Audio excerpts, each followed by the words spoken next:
भगवान कृष्ण हिंदू धर्म के प्रमुख देवताओं में से एक हैं। वे भगवान विष्णु के अवतार माने जाते हैं और उनका जीवन प्रेम, ज्ञान, नीति और धर्म का अद्भुत संगम है। कृष्ण का जन्म मथुरा में राजा कंस के अत्याचारों को समाप्त करने के लिए हुआ था। उनके पिता का नाम वासुदेव और माता का नाम देवकी था, लेकिन उनका पालन पोषण गोकुल में नंद बाबा और यशोदा माता ने किया। कृष्ण का बचपन बहुत ही चंचल और मनोरम था। वे माखन चुराने, गोपियों के साथ खेलने और बांसुरी बजाने के लिए प्रसिद्ध थे। उनकी बांसुरी की मधुर धुन से सब मोहित हो जाते थे। राधा के साथ उनका प्रेम भी अत्यंत पवित्र और आध्यात्मिक माना जाता है। कृष्ण ने अपने जीवन में अनेक दुष्टों का नाश किया, जैसे कंस, पूतना और कालिया नाग। उन्होंने महाभारत के युद्ध में अर्जुन को गीता का उपदेश दिया, जिसे भागवत गीता कहा जाता है। गीता में उन्होंने कर्म, धर्म और जीवन के सच्चे मार्ग के बारे में बताया। कृष्ण का जीवन हमें सिखाता है कि हमें हमेशा सत्य और धर्म के मार्ग पर चलना चाहिए। वे केवल एक देवता ही नहीं, बल्कि एक महान मार्गदर्शक भी हैं। उनका जीवन बहुत समय पहले मथुरा नगरी में एक अत्याचारी राजा कंस राज करता था। उसे यह भविष्यवाणी मिली थी कि उसकी बहन देवकी का 8वां पुत्र ही उसका वध करेगा। इसी डर से उसने देवकी और वासुदेव को कैद कर लिया। बीतता गया और जब 8वें पुत्र का जन्म हुआ तो वह कोई साधारण बालक नहीं, बल्कि स्वयं भगवान कृष्ण थे। जन्म के समय ही चमत्कार हुआ। कारागार के द्वार अपने आप खुल गए, पहरेदार सो गए और वासुदेव जी नवजात कृष्ण को लेकर यमुना नदी पार कर गोकुल पहुंच गए। वहां उन्होंने कृष्ण को नंद बाबा और यशोदा माता को सौंप दिया। उसी दिन से गोकुल में खुशियों की लहर दौड़ गई। गोकुल में कृष्ण का बचपन बहुत ही चंचल और आनंदमय था। वे नटखट थे और हर समय कुछ न कुछ शरारत करते रहते थे। उन्हें माखन बहुत पसंद था। वे अपने दोस्तों के साथ मिलकर घर घर जाकर माखन चुराते थे। गोपियां उनसे परेशान रहती, लेकिन उनकी मुस्कान देखकर सब कुछ भूल जाती। एक दिन की बात है, यशोदा माता ने देखा कि घर का सारा माखन फिर से गायब हो गया है। उन्होंने सोचा, आज तो कृष्ण को रंगे हाथों पकड़ना ही पड़ेगा।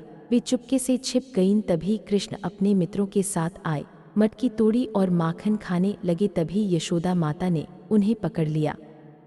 कृष्ण डरने का नाटक करने लगे, लेकिन उनकी आंखों में शरारत साफ झलक रही थी। यशोदा माता ने उन्हें रस्सी से बांधने की कोशिश की, पर हर बार रस्सी थोड़ी छोटी पड़ जाती। अंत में जब उन्होंने सच्चे मन से प्रयास किया, तब जाकर कृष्ण बंधे। यह देखकर सब हैरान रह गए। जो पूरे ब्रह्मांड के स्वामी हैं, वे एक माँ के प्रेम से बंध गए।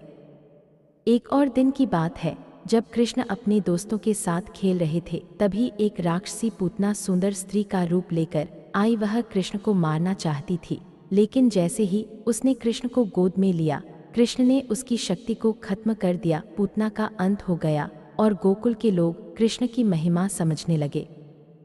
कृष्ण ने केवल शरारत ही नहीं की, बल्कि कई चमत्कार भी दिखाए। एक बार गोकुल में भयंकर तूफान आया। इंद्र देवता क्रोधित हो गए थे। तब छोटे से कृष्ण ने गोवर्धन पर्वत को अपनी छोटी उंगली पर उठा लिया और सभी लोगों को उसके नीचे सुरक्षित रखा। 7 दिनों तक सभी लोग वहां सुरक्षित रहे। तब इंद्र को अपनी गलती का एहसास हुआ और उन्होंने कृष्ण से क्षमा मांगी। कृष्ण का सबसे प्रिय समय होता था जब वे बांसुरी बजाते थे। उनकी बांसुरी की मधुर धुन सुनकर गाय, गोपियां और सभी जीव जंतु मंत्रमुग्ध हो जाते थे। उनकी बांसुरी में ऐसा जादू था कि पूरा वातावरण प्रेम और शांति से भर जाता था।